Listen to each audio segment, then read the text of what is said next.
This is the technical design of an optical filter for wavelength selection as a solution for a problem situation.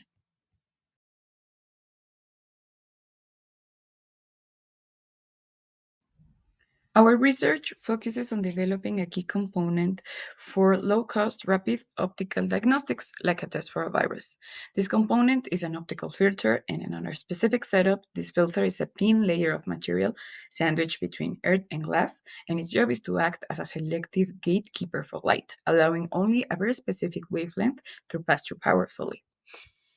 First, we build a theoretical model using electromagnetic wave theory to predict exactly how light will behave in this three-layer system, and then we optimize the filter's properties, its refractive index, and its physical thickness to ensure it transmits the maximum amount of light to our target wavelength.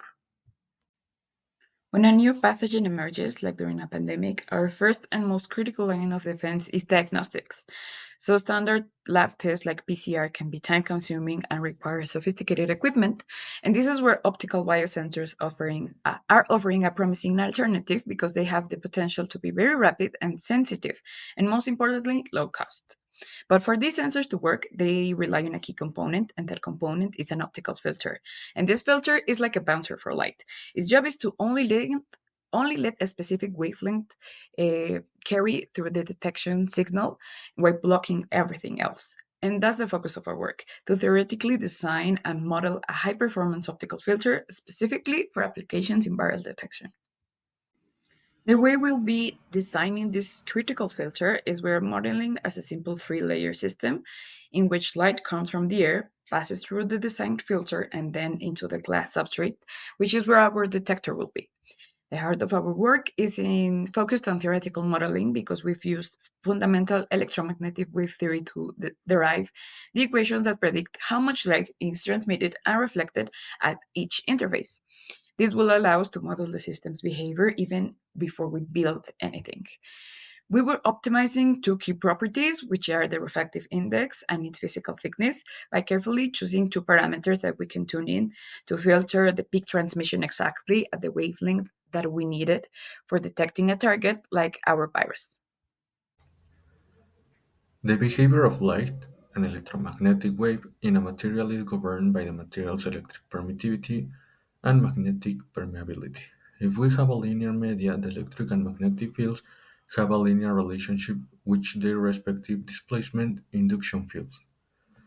The equation that describes a sinusoidal wave is the first one we see on the screen, and the speed in a medium is the next one, where n is the refractive index.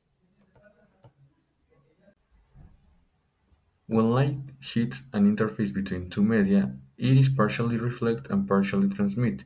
At normal incidence, the reflection R and transmission T coefficients for intensity are the one we can see in the presentation. And when energy is conserved, R plus T is equal to 1. These principles form the foundation for designing optical filters using thin film interference. For the methodology, we model our filter as a three-medium system: the incident medium, which is air, the filter layer, and the transmission medium. The total transmit electric field is the sum of multiple internal reflections within a film. This forms an infinite geometric series which can be summed to a closed form. The core mathematical problem reduces to analyzing the function f1, and this function approximates the denominator of the full transmission coefficient. Maximizing fn1 maximizes transmission. To find the n1 that maximizes transmission, we take the derivative of fn1 and solve for when it equals 0.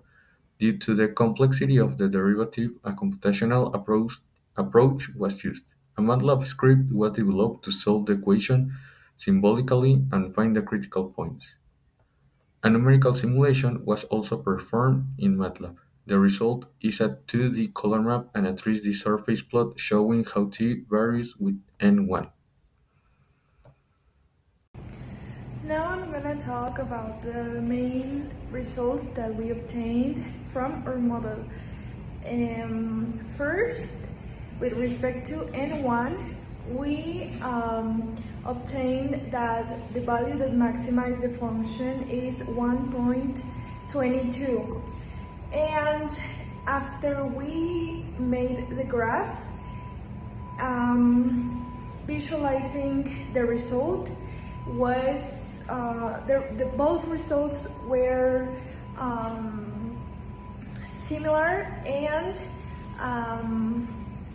also they were backed up by theoretical research that we found about another papers doing similar models of multiple layers media. What we were searching principally was the distance and also the refractive index. That was our main objective, and after that we could search a material that fitted into the objective of our sensor.